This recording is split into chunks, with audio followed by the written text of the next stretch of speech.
and welcome to a very special edition of Tech It Out.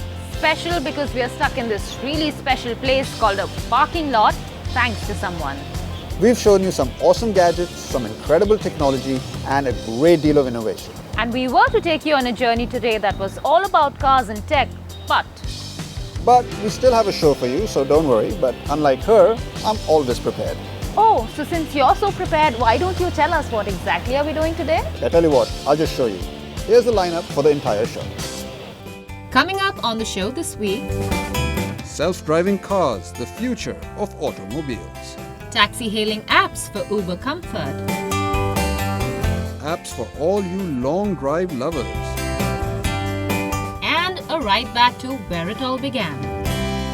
Seriously, Sahil, where is our driver? I should never let you plan anything. Dude, relax. I'm sure he'll be here. He's probably stuck in traffic or something. He'll be here in half an hour. As always, I have to save the day. What are you doing? Booking us an Uber, which will be here in exactly 5 minutes. Okay, so let me get this straight. You'd rather rely on an app than an extremely handsome human being? And so, I'd rather rely on much smarter human beings driving innovation behind this app. See for yourself.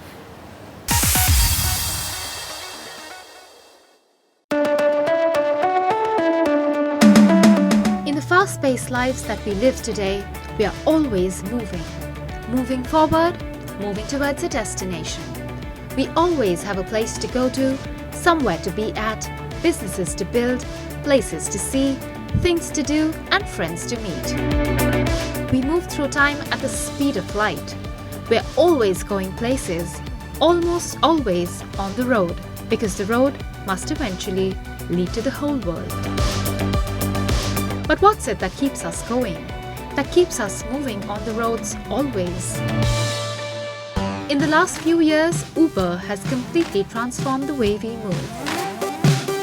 Eliminating the need to get down on the roads to hail taxis or calling multiple operators to book a cab, one can now reach a destination from just about anywhere with a few taps. Or is there more than what meets the eye? Let's find out.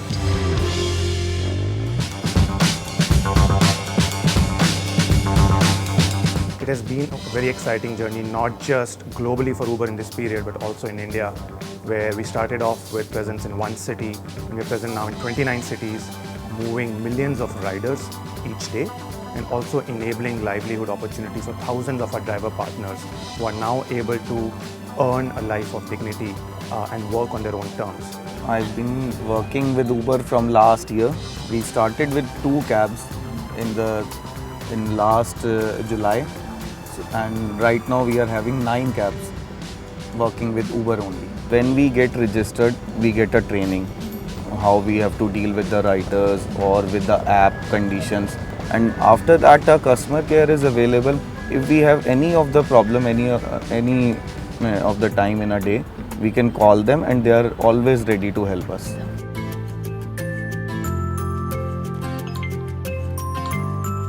Good morning, your Uber driver, sir. I have a location on GPS, sir.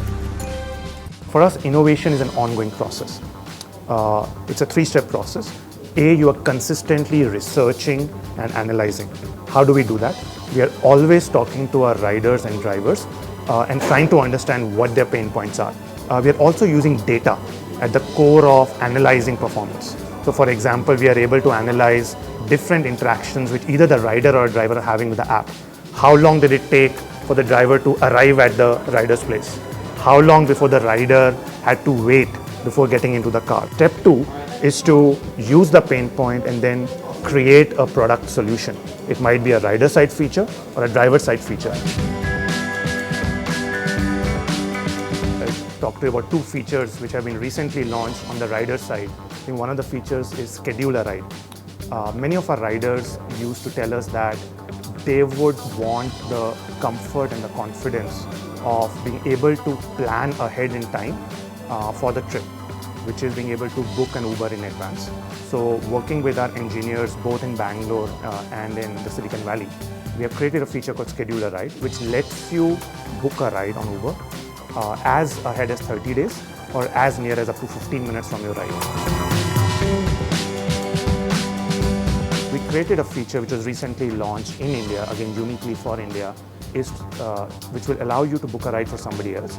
All you need to do is open the app.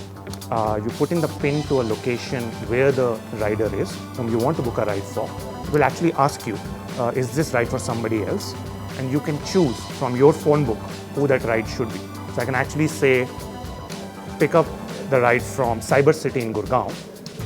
This ride is for my mother from the phone book, and the trip will get booked for her. Not only that, she will get a message on her mobile phone with details of the driver. The other equally important stakeholder of our platform are the drivers, whom we call the driver partners. What many people don't realize is that the same way we have a rider app, we actually have a very different app for the driver partners, the Uber Partner app.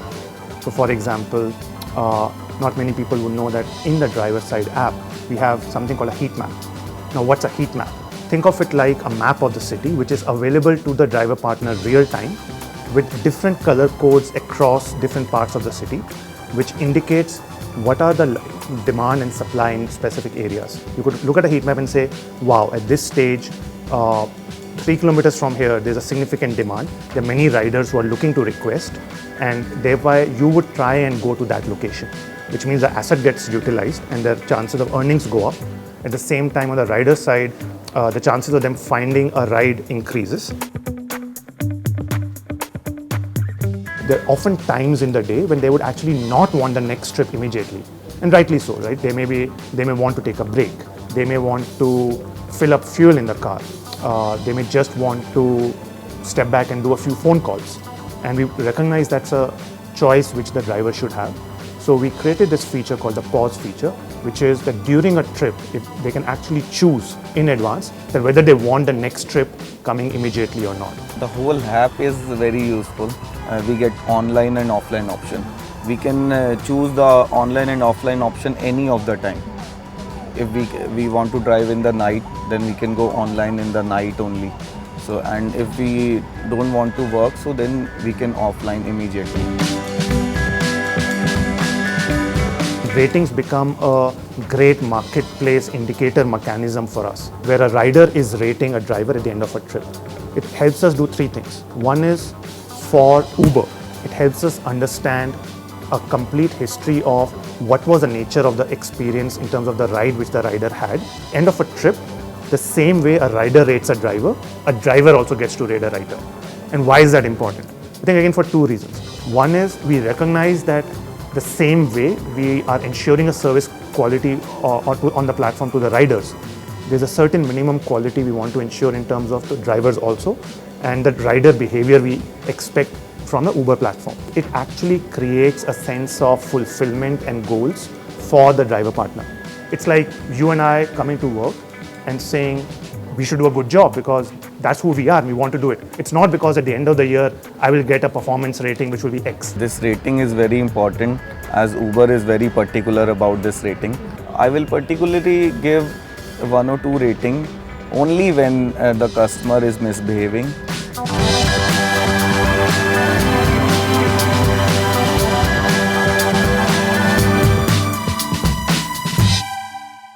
So Sahil, what do you have to say about me relying on an app?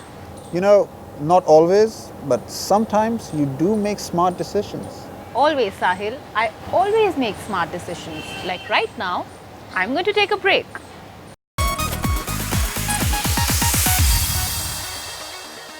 Hello and welcome back. You're watching Tech It Out on WION. And now it's time to go back to where it all began, some vintage goodness.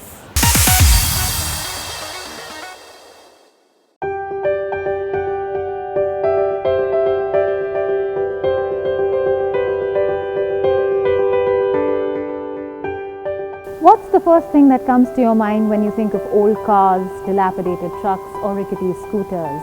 Is it the discomfort? Is it noisy engines? Or is it just a bunch of old metalwork rotting away in a scrapyard? Well, not if you're Tarun Thakral.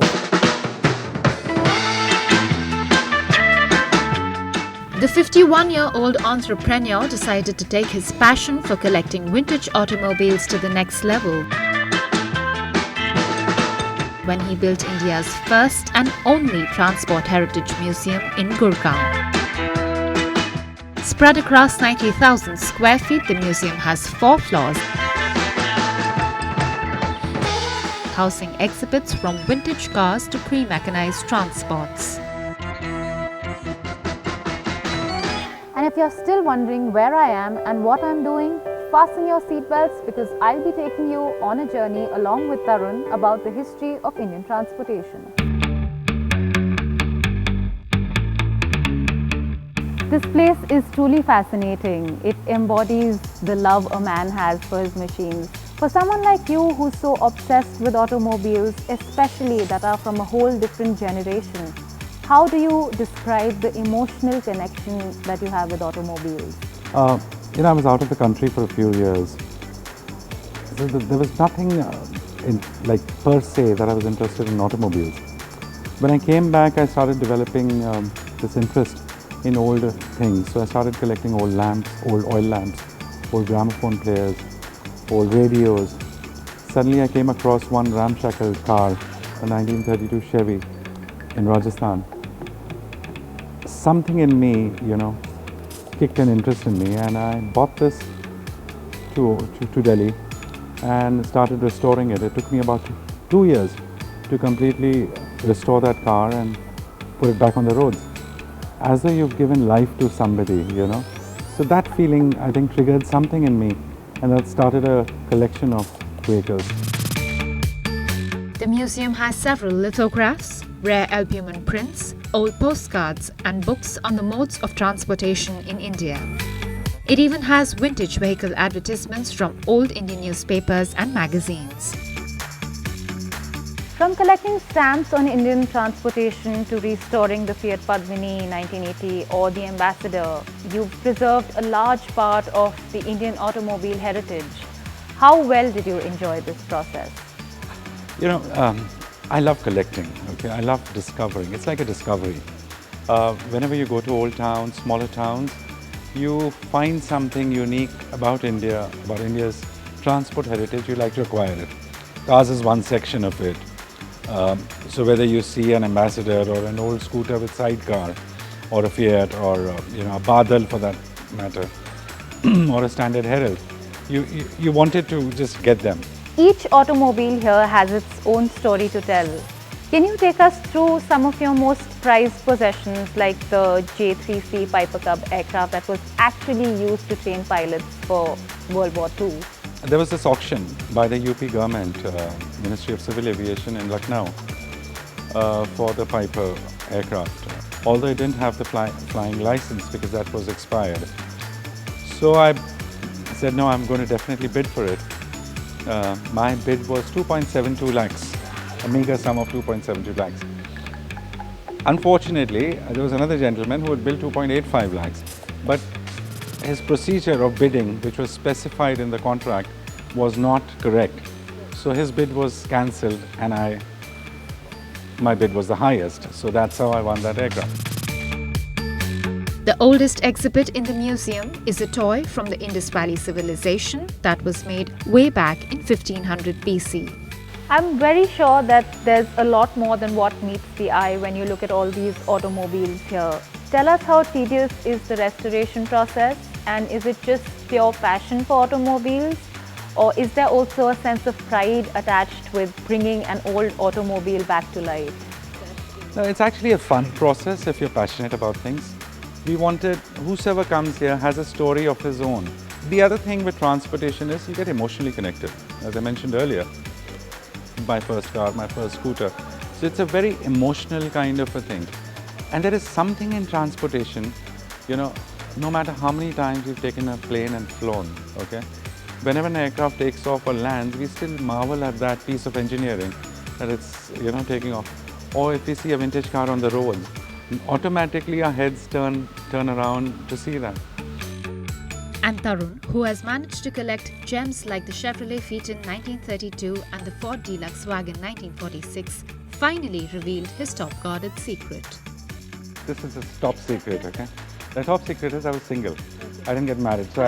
So whatever money I earned, I actually spent on my collection. I was able to pursue my hobby to the fullest without anybody, pointing out that they're spending too much of money or spending too much of time.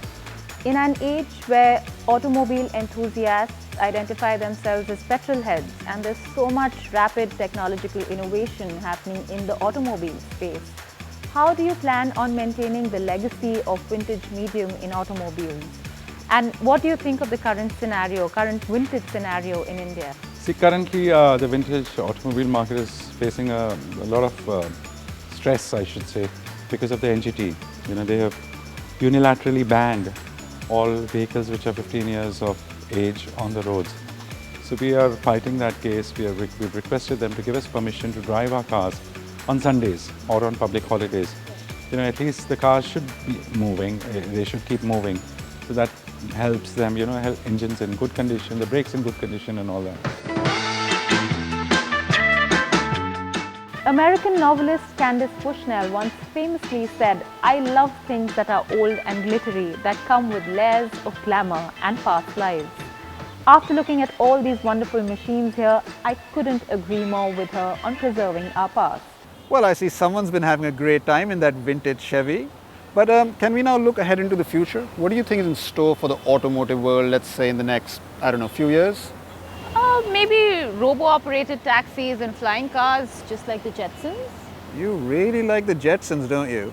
I have all the reasons to. In fact, we predicted the future way back in the day. Okay, let's put the Jetsons aside for a second. I'm talking about totally driverless cars. Like Google's driverless cars already clocked about 1,000 miles, right? That's right, and I see someone's been doing their homework. Well done. But it's not just Google. Major car manufacturers like Audi, Renault, BMW, they're all entering the game now. So I wouldn't be surprised if we actually see the first fully autonomous car hitting the road in, let's say, next 10 years. So no drivers? No drivers. A truly driverless future. And how it's going to change the way we live. Tire pressure, 1.9 rear. You're doing good. 1 lap to go. What's going on? There is another car on the track. Who is the driver?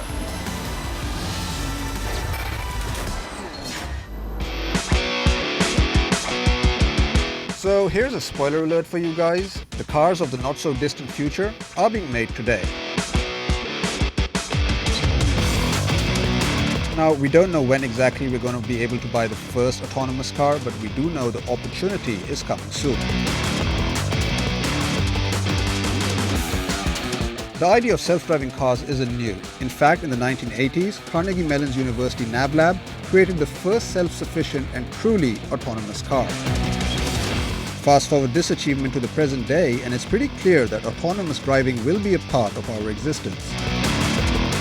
We've already seen grand demonstration from Google's self-driving car and Audi's RS7 prototype lapping Formula One courses independently. The first piloted car here at the Hockenheim Ring with Audi. This RS7 accelerates now towards the North Curve of Turn 1. You can see that, look, it's being steered by nobody. Many autonomous functions have also crept into our lives under the label of driver assist features. Things like lane keep assist, adaptive cruise control, and self-braking systems. The next step is to combine these features to offer a fully autonomous experience. And as it turns out, several automakers are working hard on achieving just that. Take the Tesla's autopilot system, for example. While the driver needs to remain responsible behind the wheel, it still makes commutes easier, keeping you within the chosen lane and monitoring the cars around with an array of sensors along the exterior.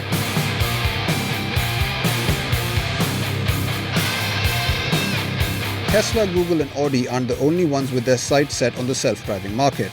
Mercedes-Benz recently unveiled their luxury F105 concept model equipped with internet-connected displays that can be controlled via tracking and hand gestures.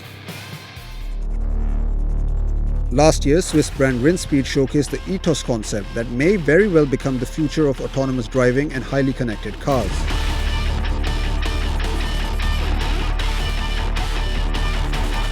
Now, there are some legal and safety challenges standing in the way of companies bringing self-driving cars into the market today. Stuff like can the system perform in poor weather conditions, or who is going to be legally responsible if the autonomous vehicle hits a pedestrian. But automotive CEOs are convinced that self-driving cars are inevitable as technology advances. Tesla's Elon Musk believes it's only a matter of time and that fully autonomous cars should be on the road in 5 to 6 years. Google has said it wants its cars in the hands of consumers by 2017. By 2020, GM, Nissan, BMW and Renault expect to have semi-autonomous vehicles for purchase. Jaguar expects to enter the market by 2024 and Ford plans to release its self-driving car by 2025. If these predictions come true, then it could be a real game changer for road safety. According to the World Health Organization, road traffic injuries caused an estimated 1.25 million deaths worldwide in the year 2015. Out of these, approximately 30% of road deaths are caused by alcohol. Now, the great thing about computers is that they don't get drunk or distracted. So there is a high chance that you can expect auto-related deaths to hit zero in the near future. The real good news is that autonomous cars of the future will communicate with other cars on the road, so that as many as possible can fit and keep the flow moving as quickly as possible. All of this, of course, raises an interesting question. If the autonomous car is no longer a car, then do we require a license to ride in one? We doubt it, but what we do know is that the environment will definitely thank us. More efficient driving means less congestion, reduction in CO2 emissions, and overall healthier human beings. Also, autonomous vehicles could be deployed for rescue missions in disaster relief situations. The future does look bright, and although it's impossible to predict, we are still the ones making it. So it's really up to us to decide what we want to happen. Except for flying cars. That's probably never going to happen.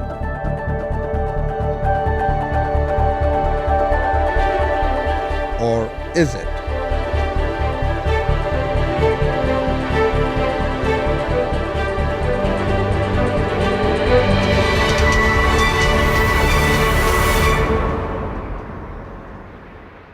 And now we're going to slip into a very quick break. But when we come back, a lot more car technology action on the other side.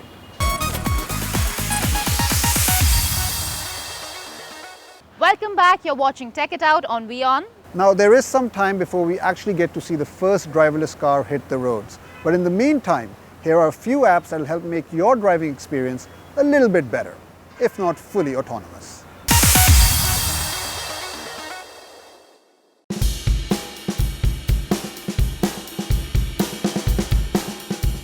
Driving is almost like a necessary evil. Try as you may, it catches up to speed in more ways than one. Be it going to work, shop, or driving down to catch up with friends and family. Since it's such an important and unavoidable daily chore, why not do something to make it easy, safe, and less tedious? So we went out and tried these 3 apps that could make your life a tad easier. These are the little driving buddies that deserve a place on your smartphone to help you stay focused on the road.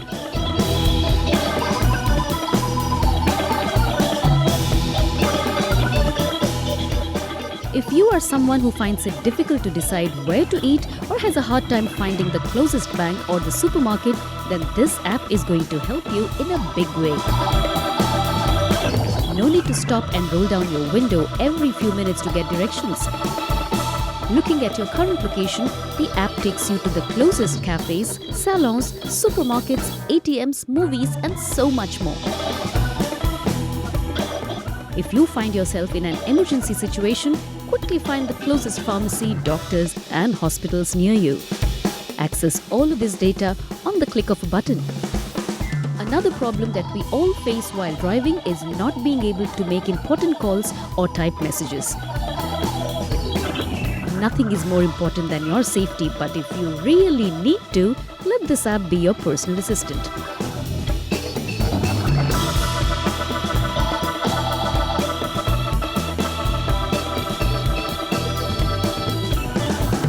It's time to simplify driving and turn your regular car into a smart one with Drive Mode.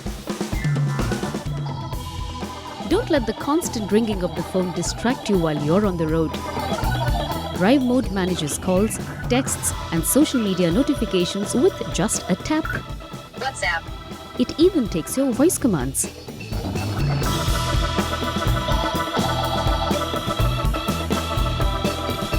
Keep a check on all your favorite apps without getting your eyes off the road. Control music, maps, navigation and contact friends with a single swipe. Stay focused and connected with Drive Mode. Now that you have an assistant, check out this navigation app that is increasingly becoming your neighbor's favorite. You get it? Hey, what's up? Hey, you mind grabbing some ice? Absolutely. See you in a bit.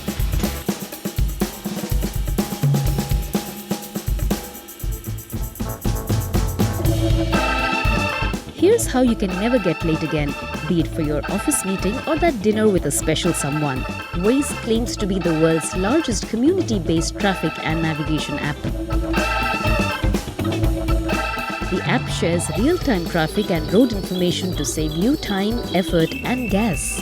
Your daily commuting just got easier.